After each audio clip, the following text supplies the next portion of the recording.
here at the memorial honoring the United States 32nd President, Franklin Delano Roosevelt. Franklin Roosevelt was elected president in 1932, and he served from 1933 until his death in 1945. He's the longest serving U.S. president, having been elected to 4 terms, only completing 3 of those terms because he died at the 4th.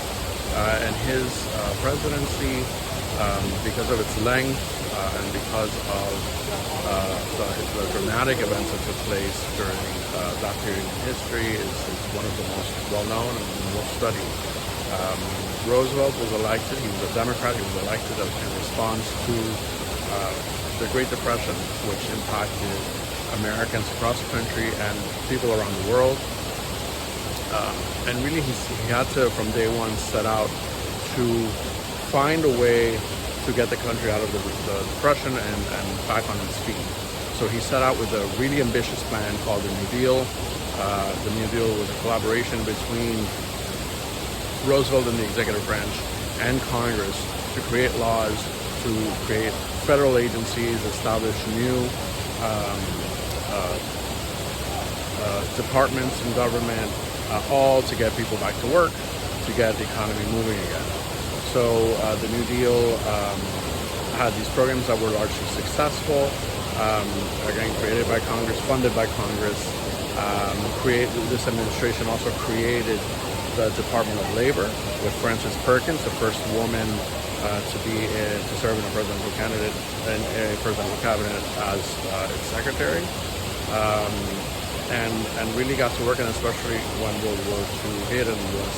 entered the war, and you had men going off the war, women joining the workforce. So you had a very active period during Franklin Roosevelt's presidency, very active administration.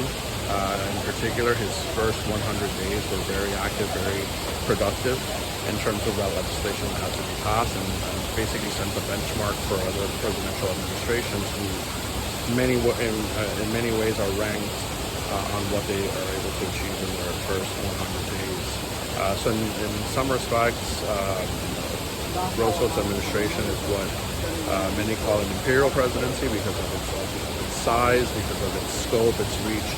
This is also a period of cooperative federalism where the federal government used federal funds to fund programs and infrastructure projects in localities, cities, counties, and states.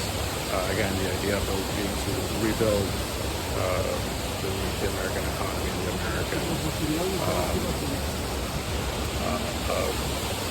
consumer confidence and really the morale of the American people, which is very important as well. He was a master in using the technology that was new at the time or innovative at the time, which was really radio, to